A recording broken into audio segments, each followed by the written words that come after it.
do Senhor, então, no livro do profeta Joel.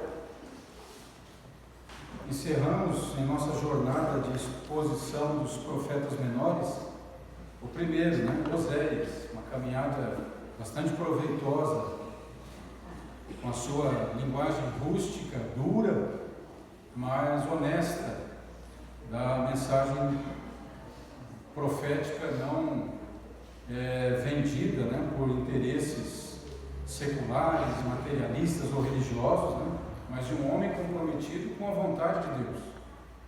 E mesmo essa linguagem forte, ela nos chama a atenção para o respeito e o cuidado com a nossa vida pessoal e também a vida da igreja. E agora vamos começar com o profeta Joel. Hoje uma introdução, vamos ler apenas os 3 primeiros versículos. Então hoje nós caminhamos com a introdução aqui do livro do profeta Joel. Mesmo assentados, vamos acompanhar a leitura da palavra do Senhor com reverência e gratidão no nosso coração. Diz assim, livro do profeta Joel: palavra do Senhor, que foi dirigida a Joel, filho de Petuel. Ouvi isto, vós anciãos, e escutai todos os moradores da terra. Porventura isso aconteceu em vossos dias? Ou nos dias de vossos pais?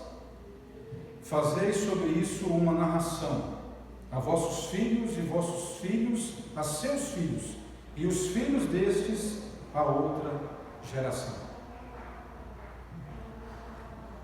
Uma das coisas que nós observamos com tristeza no nosso coração nesses dias que vivemos é o desrespeito à autoridade, seja a autoridade em casa, seja a autoridade na escola, a autoridade no trabalho, na questão dos poderes constituídos na nossa república, na nossa democracia, e certamente as consequências não são boas.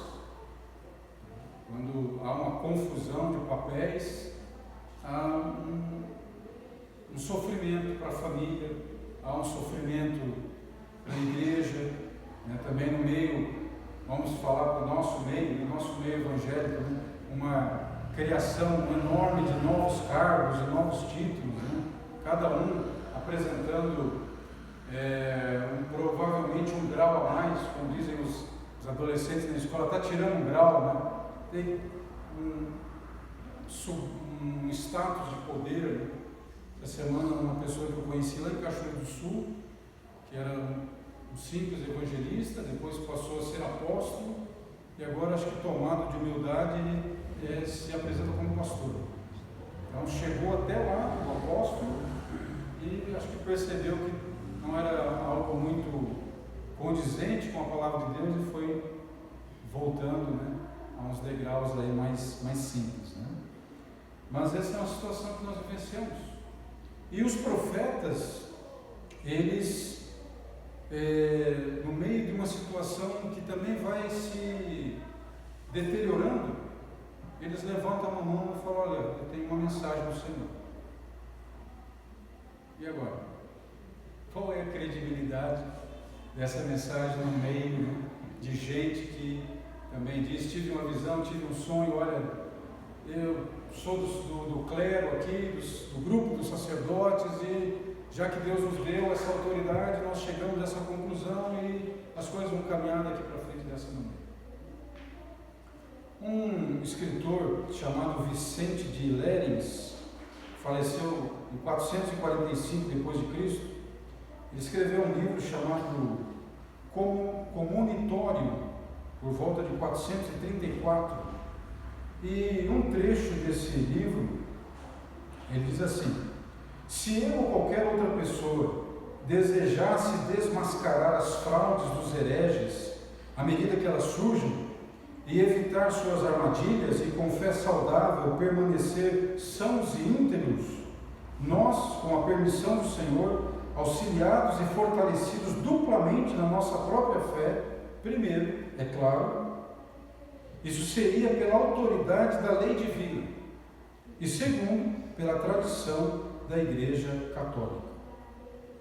Então, por essa época, né, nós sabemos que a maioria da igreja cristã se reunia, aqueles que se achavam, né, na linha ortodoxa, né, na linha da reta doutrina, se apresentavam como a igreja universal, né, como nós falamos no credo. Né, o termo católico se refere a essa igreja cuja mensagem alcança todas as culturas. Então, esse escritor, muito respeitado, Vicente de Lérins, diz: olha, para a gente se distinguir desses caminhos tortos, desses desvios, desses modismos, que tem em todas as épocas, ele diz: nós temos que primeiro nos pautar pela lei, pela autoridade da lei divina, e depois pela tradição da Igreja Católica. É o que nós protestantes fazemos, né? Nós apelamos primeiro para a autoridade das Escrituras. E depois nós também temos a nossa própria tradição. Nós não temos a Confissão de Fé de Westminster. Nós não temos o Catecismo Maior, o Catecismo Breve. E depois as demais confissões que partilhamos, né, com nossos irmãos protestantes, naqueles pontos que entendemos estão de acordo com a autoridade da lei divina, a Bíblia, a palavra. Então, esses dois pontos são importantes para mantermos coerência, mantermos uma postura saudável, equilibrada e assim por diante. Então, veja, a igreja já lidava com isso no ano 434, quanto mais agora. E aqui está Joel profetizando, e diferente de Amós, né, se a gente olhar no livro de Amós, nós vamos ver uma orientação com relação à data, né? Com relação à sua localidade, deixa eu achar aqui no capítulo 1, a sua época, né? Amós 1:1, ele diz assim: as palavras de Amós, que estava entre os pastores de Tecoa, as quais viu a respeito de Israel nos dias de Uzias, rei de Judá, e nos dias de Jeroboão, filho de Joás, rei de Israel, 2 anos antes do terremoto. Ele identifica bem, né, a questão do seu contexto, mas aí nós vamos para Joel e ele diz: palavra do Senhor que foi dirigida a Joel, filho de Betuel. Calma. E agora? Nós vamos determinar que época né? Ele é do grupo dos sacerdotes. De onde é Joel? Que contexto ele está vivendo? Né?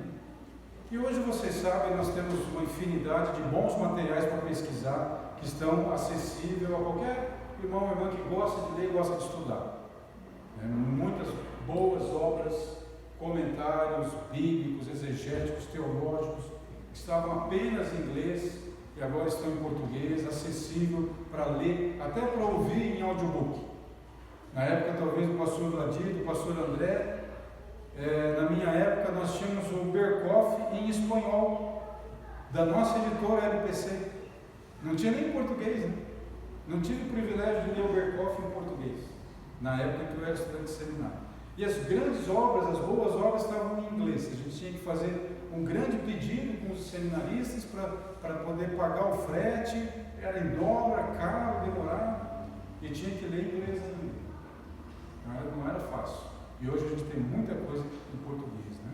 E aí, quando você vai consultar, você vai ler, né, o trabalho de pesquisa dos acadêmicos, dos estudiosos, tem argumentos de vários lados, e uns vão dizer Joel é pré-exílico, foi antes do exílio, e outros falam Joel foi na época de Elias, e outros dizem não, Joel foi depois do exílio. Só que aí um vai dizer, mas isso não é determinante, não é certo, não é definitivo, assim. Então você vai lendo, você pesquisa, os argumentos se anulam. Um fala uma coisa, outro fala outra e se anula. Não é porque não menciona reis que ele não está numa época dos reis, ele pode ter ignorado os reis, por isso ele não cita os reis. E assim, então, até o momento nós não temos suficiente material para dizer, bater o martelo e dizer assim, olha, ele pregou, viveu antes do exílio, antes da nação ser invadida e ser levada para o estrangeiro. Um dos comentaristas, ele diz bem interessante assim, ó, no cânon hebraico, Joel está junto com os profetas que pregaram antes do exílio. Por isso que ele está aqui junto de Oséias, né? Ele está aqui junto de Amós. No cânon judaico, essa é a ordem mesmo. E essa ordem, dentro lá da lista dos livros de língua hebraica, né, que são esses livros do nosso Antigo Testamento, a lista é essa. E essa lista, então, Joel está entre os que ensinaram antes do exílio. E aí esse comentarista diz, olha, você deve pensar o seguinte, quem organizou essa lista foram os depois do exílio. Então, se esses que organizaram a lista eram depois do exílio, né, na época de Esdras e Neemias ali, quando vieram do exílio, e aí começaram a reorganizar o culto em Jerusalém, reconstruir os muros, retomar a vida. Se aqueles ali que organizaram a lista colocaram Joel, né, como os outros, é porque eles estão dizendo, olha, Joel já faleceu, o texto já estava escrito, ele não pertence à nossa época aqui, pós-exílio. Por isso eles colocaram Joel nessa lista. Pode ser um bom argumento. Né? Agora, o fato é que essa questão da data, ela não é determinante, né, para nós entendermos do assunto que Joel está falando. Seria legal, seria interessante, mas não é determinante. Né? Porque é bem claro o tema, a linguagem que Joel é tido como um profeta poeta. Ele trabalha com muita arte, a linguagem, ele organiza muito bem o seu assunto. E nós vamos perceber ao longo desses domingos que vamos trabalhar, que ele vai falar do dia do Senhor. É um assunto que gira toda a sua mensagem. Ele vai pegar uma grande tragédia, uma calamidade terrível, que foram os gafanhotos acabar com a plantação deles, e ele toma essa calamidade e ele vai falar assim, olha, mas é só uma amostra do que vai vir no futuro. É um grande dia do Senhor de julgamento, de juízo sobre os rebeldes, sobre a maldade desse mundo e sobre o seu povo também está para vir. E aí depois ele vai falar da presença do Espírito Santo, do derramamento do Espírito Santo, não apenas sobre uma classe de elite, gente bem estudada, até sobre os servos e sobre as mulheres. É uma mensagem muito bonita realmente de Joel, ele é muito citado no Novo Testamento.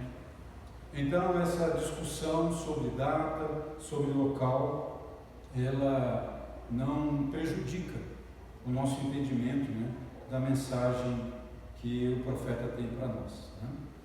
Agora, se esse é o tema geral, né, se esse assunto do dia do Senhor, pegando algo que aconteceu ali, que ele vivenciou, e depois apontando para o futuro, né, se esse é o tema, talvez a gente possa perguntar que relevância isso tem para nós. Nós vamos ficar falando de uma coisa lá do futuro que talvez aconteça, talvez não aconteça, assim pelo menos as pessoas pensam, né? Toda a igreja, o povo de Deus, é quem fica fazendo gozação, não tem o entendimento da seriedade do assunto. Vocês ficam falando, vai vir, mas nunca vem. Nunca chega a isso. Se é assim, né, qual é a relevância disso? Bom, a relevância é que Deus, na sua graça e misericórdia, Ele nunca vem com o seu juízo de uma forma pesada e interrompendo as coisas e sem aviso prévio. Não. Deus é paciencioso, Ele vai anunciando o julgamento. Nós temos os grandes juízos anteriores, né? Por exemplo, o dilúvio. Quanto tempo Noé ficou pregando? Quanto tempo construindo aquilo ali? Então, esse alerta, esse trabalho gracioso de Deus de nos avisar, para vigiar, é um sinal da sua graça. E Ele vai trabalhando e preparando o nosso coração. Existem situações de desastre, de infortúnios, né, que às vezes vão levar no nosso coração um sentimento de culpa, um sentimento de punição. Nem sempre é assim. Então também Deus nos ajuda a lidar com isso. Como enfrentar isso? O Joel vai nos dizer como lidar com essas tragédias. E aí logo no começo aqui nós vamos ver mais para frente, ele diz assim: chora. Não fica segurando, não fica fantasiando, enfeitando. Primeiro passo, é tristeza, é calamitoso, é doloroso. Chora. Vivencie esse luto, vivencie isso daí. Coloque o seu sentimento para fora. Mostra para Deus que isso não foi legal, que dói. Mas a gente vai ver isso mais adiante. Uma outra coisa importante para nós, né, é justamente essa ação pedagógica e didática de Deus. A gente poderia pensar de que esse tipo de mensagem de Joel é um treinamento para nós. Você pega, por exemplo, aquelas escolas japonesas. Eles treinam aquelas crianças pequenininhas lá do primário, todo ano, para terremoto, para incêndio. Em determinado momento as crianças estão lá na sala de aula, toca lá o sinal, elas já sabem como fazer. Elas prestam atenção no professor, respeitam cada orientação e tudo ali direitinho, elas fazem aquilo ano a ano. E quando acontece, elas não ficam confusas, gritando, apavoradas, perdidas. Elas sabem exatamente como proceder. Não sei se vocês se lembram quando teve aqueles ataques em escolas, né, uma sequência, morte, algo muito triste, né? Aqui em Santa Catarina, a polícia, as escolas ficaram preocupadas com relação a isso. Aí, na escola que eu dava aula, os professores foram reunidos, juntamente com alguns policiais militares, para uma palestra sobre alguns protocolos que deviam ser seguidos, né? Esconder, fugir, atacar, com base em um treinamento que tinha lá nos Estados Unidos também para as escolas com relação a isso. Então eles orientaram, mostraram como fazer, porque a gente não tinha parâmetro nenhum, né? Agora tinha 3 passos claros para proceder. Eu achei aquilo bem interessante. Realmente, é muito bom, vamos seguir isso daí, né? E conversei com a diretora, falei: seria bom nos reunirmos os pais, né? E aí bolarmos uma sequência de treinamentos, isso fazer parte da rotina da escola, né? A gente saber quais são as nossas áreas de fuga, como proceder, e as crianças também, e a gente ter esse senso. Eu falei assim: não, isso aí vai gerar pavor na família, isso aí vai deixar os pais alarmados, vão falar: não, vamos deixar isso por aqui mesmo. E foi o que aconteceu. Depois daquilo, ninguém falou mais nada, esqueceu a escola, não fala mais, ninguém fala mais nada. Esse é o nosso jeitão brasileiro, né? A gente arrepia na hora, depois a coisa calma, deixa pra lá, assim. Até que aconteça de novo. E a gente não sabe o que fazer, e os alunos não sabem o que fazer. Teve uma medida boa que os vigilantes, né, hoje estão ali na escola, mas está tudo depositado nos vigilantes. Coitado do vigilante, ele é o próximo alvo. Então, essa coisa de treinamento, ela é muito importante. E a palavra de Deus vai nessa linha. Jesus disse: vocês não sabem a hora, mas vigiem. Jesus contou a história daquelas moças, né? As moças, 5 eram prudentes e 5 eram nécias. E o Senhor falou: olha, sejam prudentes. Ele anunciou como é que aconteceria a invasão de Jerusalém, a destruição de Jerusalém, que aconteceu ali pelo ano 70. Né? E a história mostra que muitos cristãos, sendo avisados, fugiram da cidade. Mas quem ficou, enfrentou toda aquela destruição. O Senhor tem essa didática, essa forma de agir, de avisar de forma antecipada. É como um tipo de treinamento. Né? O nome Joel significa, em hebraico, né? Yahvé é Deus. Provavelmente Joel achou suficiente apenas colocar o nome dele, né? Como já um lembrete da mensagem que ele anunciava. O nome que não era para ser pronunciado, o nome de Deus. Por isso está aqui em todas as letras maiúsculas, né? Palavra do Senhor, todo Senhor, todas as letras maiúsculas. É que no original é o nome com que Deus se revelou ao seu povo, fez aliança com o seu povo, o seu santo nome. Na oração do Pai Nosso, o nome do Senhor seja santificado. E ele também diz o nome do seu pai, Petuel, que significa Deus liberta. Ele achou suficiente apenas mencionar o seu nome e o nome do seu pai. E também falar a respeito da origem da mensagem. Ele não diz, olha, é uma obra minha, eu trabalhei, eu pesquisei, é a palavra do Senhor que veio a mim. A autoridade, a mensagem é do próprio Deus e veio a mim, e foi dirigida a mim. A maneira como Deus trabalha de compartilhar, inquietar o nosso coração, despertar-nos, né, para essa realidade em meio ao caos, em meio à calamidade, medos, desconfianças, desafios e assim por diante, é um mistério do Espírito Santo. Mas Deus dá um jeito da sua palavra chegar ao nosso coração. Hoje nós temos canções, quantas canções Deus usa para nos comunicar um pouco do seu Evangelho, para não nos deixar desanimados, tristes, presos e achatados. Quantas canções, hinos antigos, às vezes são feitas releituras. Quantos livros de irmãos e irmãs, como dizia C.S. Lewis, nos conectando com os cristãos mortos, né? Quantos livros de Spurgeon, Jonathan Edwards, outros que estavam aqui há pouco tempo conosco, Tim Keller, John Stott. Nós vamos apagar, nós vamos esquecer essas pessoas?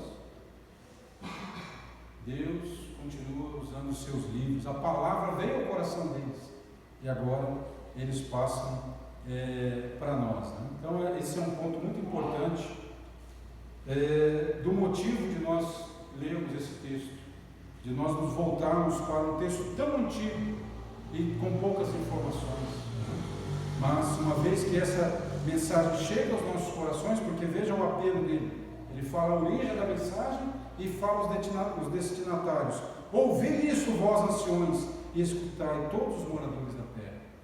Provavelmente anciãos eram os líderes ali, os moradores daquela terra, mas não tem por que também nós não ampliarmos isso e chegar até nós, uma vez que o texto foi traduzido em muitas línguas, está em vários lugares, né? Sendo lido e estudado.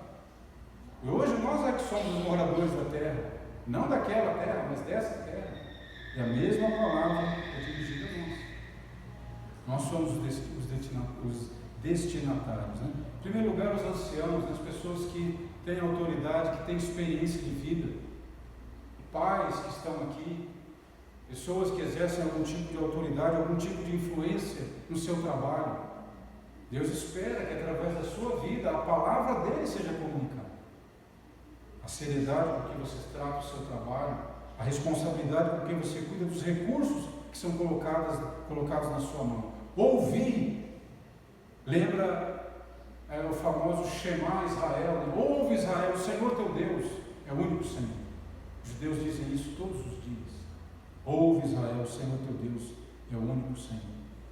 Então a palavra de Deus veio para o profeta e agora está conosco também.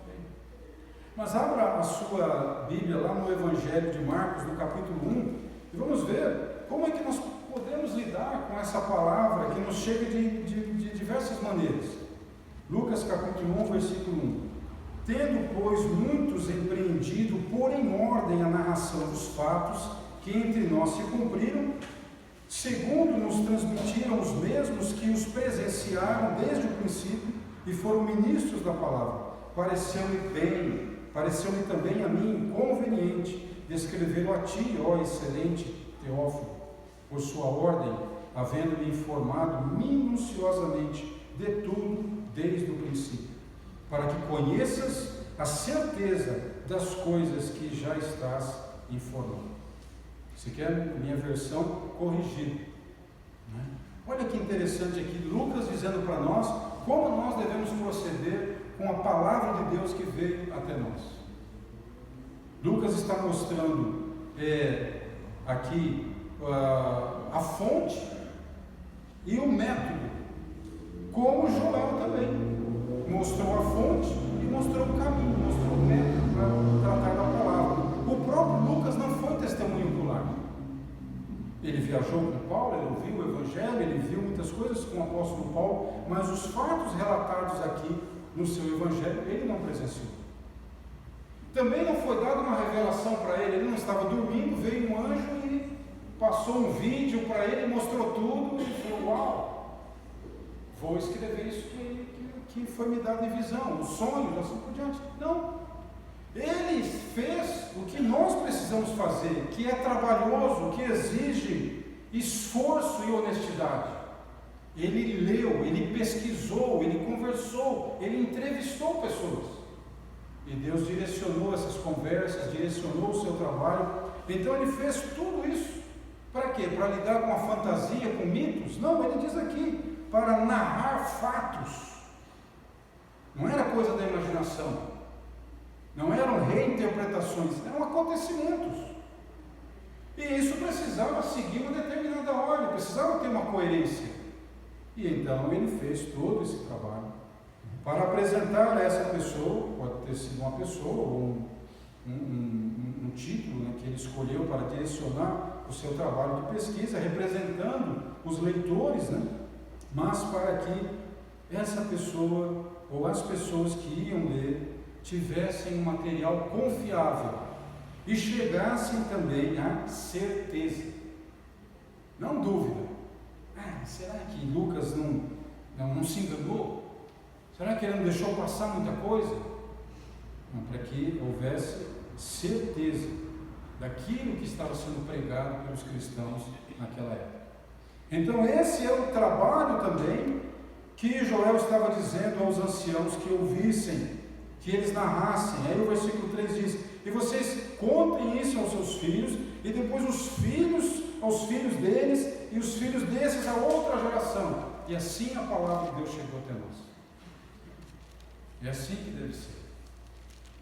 Se espera de nós aqui, há entre nós aqui irmãos maduros, irmãos que até já passaram por outras comunidades, enfrentaram situações não tão boas, lhes trouxeram tristeza, lhes trouxeram alguns incômodos, mas é preciso que nós não fiquemos imóveis, né? Nós fiquemos travados em relação a isso, mas nós de novo venhamos a dar continuidade a essa corrente de ensinar a palavra.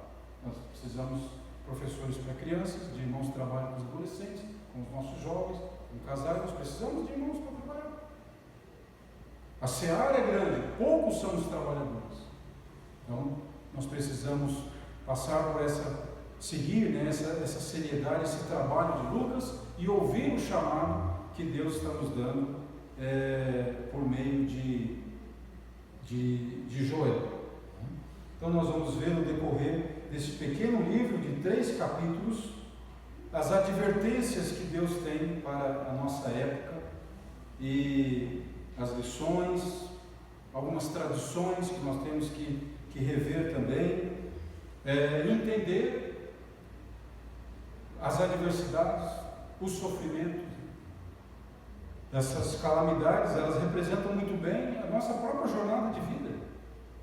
Nós vivemos uma época em que muitas pessoas têm enfrentado a depressão, têm enfrentado pânico, têm enfrentado receios, medos, preocupações.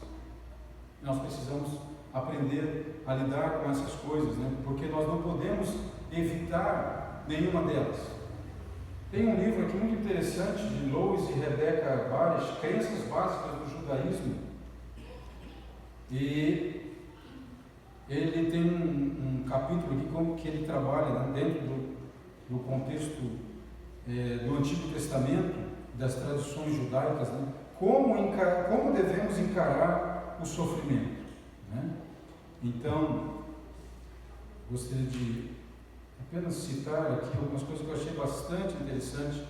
Ele diz aqui que um sábio judeu disse certa vez: não é porque sofro que desejo saber, mas somente se sofro por tua causa. Então esse rabino, ele demonstra também algo que diz respeito a nós que vivemos pela fé, né? Nós queremos saber se o nosso sofrimento tem uma relação, tem alguma coisa a ver com o nosso relacionamento com Deus. Porque é isso que mais importa, o nosso relacionamento com Deus, né? E aí por isso ele vai dizer, por exemplo, que um ponto diz respeito à dor e castigo. Então o sofrimento nos leva a examinar a nossa conduta. Um outro ponto que ele diz é que o sofrimento muitas vezes é enviado por Deus como uma advertência. A violação das leis da natureza produz a dor. Se fôssemos protegidos contra a dor, jamais estabeleceríamos a diferença entre o que é bom e o que é mal. Então o sofrimento também traz isso, nos ajuda a discernir entre o bem e o mal. Ele trabalha a ideia também do sofrimento, a dor, ser como uma prova, né? Aí ele vai citar a questão de Abraão. Ele diz assim: Deus não precisa experimentar o homem para provar alguma coisa. O homem, contudo, precisa das provas. Ele aprende a verdadeira qualidade das suas convicções. Então são situações que vão nos ajudar com relação a isso, né? Outra que ele fala a dor faz um contraste com o prazer e nos ajuda a valorizar as coisas que Deus tem nos dado. A dor também é um importante requisito para a solidariedade. Ela nos ajuda a ter sensibilidade com o sofrimento do outro. A dor pode ser também um testemunho para a glória de Deus, um exemplo brilhante daquilo que é correto, daquilo que é justo, no meio, né, de uma geração injusta, né? Ele também fala que a dor, ela faz parte da própria racionalidade do universo. Vivemos num universo que é essencialmente governado por leis de causa e efeito. As mesmas leis naturais que operam para nós podem também operar contra nós. Os benefícios da água são inumeráveis, sem ela a vida não é possível. Mas também ela pode aparecer como tragédias, enchentes, assim por diante. Então ela trata da responsabilidade de gerir e respeitar, né, as leis da natureza, né? É por isso que ele diz assim, que é interessante, ele faz aqui uma relação com a palavra de Jó, né? Aceitaremos o bem da mão de Deus e recusaremos o mal? Ele vai relacionar com essa questão, de que as forças da natureza, elas bem ordenadas são para o bem, mas se em algum momento elas forem desreguladas pela própria ação do ser humano, nós temos que aceitar as consequências, nós temos que conviver com as consequências. E aí ele vai trabalhando outras, né, que a gente pode, ao longo da exposição de Joel, também trabalharmos essa questão, né? O fato é que Joel vai nos alertar com relação a esses equívocos que a gente tem visto aí sendo ensinados, né? Que os cristãos não passam por problemas, nós somos super crentes, né? Ou que sempre a calamidade tem a ver com julgamento. É uma série de coisas que a gente vai precisar discernir, né? Com relação a isso. O fato é que esse grande tema, o dia do Senhor, deve nos reportar para a justiça de Deus, né? A falta de julgamento, né? A chamada impunidade que tanto nos incomoda na sociedade com relação ao universo, ela tem os dias contados, e um dia Deus sim vai estabelecer a prestação de contas. Então nós vamos ver, por exemplo, o livro de Joel, no Novo Testamento, relacionado ao dia do Senhor, mas, por exemplo, quando Pedro, né, está pregando lá no dia de Pentecostes, ele fala que aquela presença do Espírito Santo já tinha sido anunciada por meio de Joel, né, o Pentecostes, né? Então, lá em Atos 2, no capítulo 2, no versículo 39, né? Então, Joel é citado no Novo Testamento não apenas com essa questão do dia, do julgamento, da calamidade, mas também do derramamento do Espírito Santo, de uma renovação, de uma presença especial de Deus na nossa vida, nos fortalecendo e nos capacitando a enfrentar o que vem pela frente. É uma situação difícil, calamidades, tragédias virão, nos incomodam, ou na nossa própria vida, às vezes um desemprego, uma doença, uma série de situações que esgotam os nossos recursos, perturbam a nossa paz, mas isso não significa que Deus nos abandonou. Thomas Watson diz assim: da mesma maneira como Deus sabiamente dispõe todas as coisas no regimento das criaturas por meio de seu poder, também as sustenta. Se Deus suspendesse ou tirasse sua influência só um pouquinho, as rodas da criação sairiam do lugar e seu eixo se quebraria em pedaços. Então ele diz: a glória de Deus é o fio de prata que deve estar presente em todas as nossas ações. A confiança de que Deus não erra, né? Que infelizmente essas situações são parte da história da queda do ser humano, da sua rebeldia, do seu desrespeito, né, para com a orientação sábia de Deus. Então nós vamos ver alguns caminhos pedagógicos que Deus deu ao profeta Joel para nós, para nos ensinar, né, para lidar com as dificuldades, para a própria libertação da comunidade, essa opressão de calamidades e às vezes ameaças. Quantas vezes você não ouviu ameaças desses pregadores da televisão sobre os gafanhotos aqui que vão devorar e vão acabar com tudo, se você não fizer o que eles estão dizendo para fazer ali, apoiar aqueles projetos megalomaníacos, né? Então, se você não ajudar, não contribuir, o devorador, o destruidor, o sei lá o que, vai acabar com você, não vai sobrar nada, nem uma tanga você vai ter para se vestir, vai acabar com tudo. E as pessoas ficam apavoradas com essa manipulação da Bíblia, né? Mas não é isso que nós vamos ver que Joel tem a nos ensinar. Ele vai nos ensinar alguns caminhos, né? E o primeiro caminho que ele nos ensina aqui é ouvir, se aquietar, se acalmar e ouvir o que a palavra de Deus tem a nos ensinar. A palavra de Deus é muito rica, temos os salmos, temos cantares, temos provérbios, temos os livros da lei, temos os evangelhos, temos as cartas. Precisamos aprender na nossa caminhada cristã, em vez de ouvir esses alarmantes, né, anunciadores de calamidades, ouvir a palavra de Deus. E aí a paz do Senhor certamente, né, virá ao nosso coração. Essas coisas não vão nos pegar de surpresa. Não vão nos pegar de surpresa.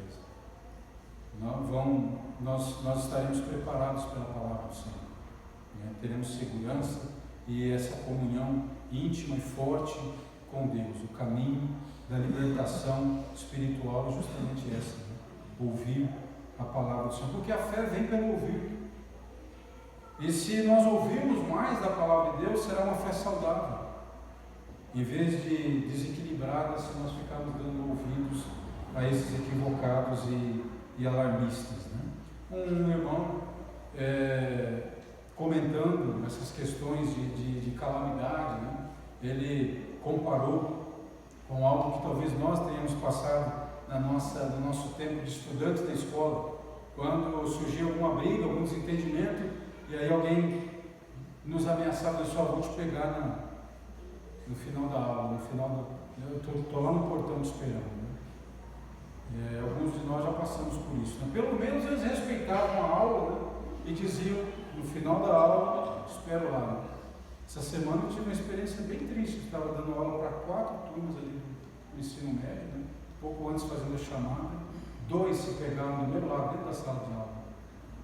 E aí pedi para um rapaz ali apartar, ele rapidamente foi, separou os dois, né? Mas dá uma tristeza na gente, né? Eu disse: vocês não precisam fazer isso. Vocês trabalham noturno, vocês trabalharam o dia todo. Sei que vocês estão cansados. Precisa ser assim. Foram se acalmando. Mas é uma situação, na nossa época se dizia assim, né? E a gente, se a gente era menor e o cara que ameaçou a gente era grandão, a aula toda nem prestava atenção no que o professor estava dizendo. A gente ficava suando, né? Às vezes faz xixi nas calças, fica com medo, para onde eu vou? Vou pelos fundos da escola, pulo o muro, fico aqui, né, e durmo aqui, digo para a mãe que vou ficar estudando na madrugada toda. A gente ficava com aquele medo danado, né? Mas imagina, diz esse irmão comentando, né, que aí você chegou a hora, deu o sinal, não tem jeito, né? Você tem que ir para lá. E quando você vai para lá, então o cara te esperando, só que atrás dele chega o seu pai. Chega o seu pai, aí acabou, né? Tranquilidade. Seu pai está ali. Seu pai está ali. Aquele valentão, aquele cara ali não vai te incomodar. Seu pai está ali. O que Joel tem para nós, meus irmãos, e nessa sequência, com a bênção de Deus, na exposição, vamos trabalhar juntos, né? Joel está dizendo, Yahvé é Deus. O Deus da aliança, aquele que disse, eu sou o que sou. Esse é o nosso Deus. Há algumas coisas que terão que vir. Jesus disse isso, no mundo tereis aflições, haverá escândalos, haverá agonia. São o começo das dores. Uma nova realidade, um novo céu e uma nova terra vão surgir, mas haverá um parto. Mas não é para a gente ficar em pânico, apavorado. O nosso Pai está conosco. O nosso irmão, o nosso Salvador Jesus está conosco. O Espírito foi derramado, foi dado a nós como penhor, como selo. Então nós estamos bem. Amém? Vamos então encerrar esse nosso momento, louvando ao Senhor com um cântico.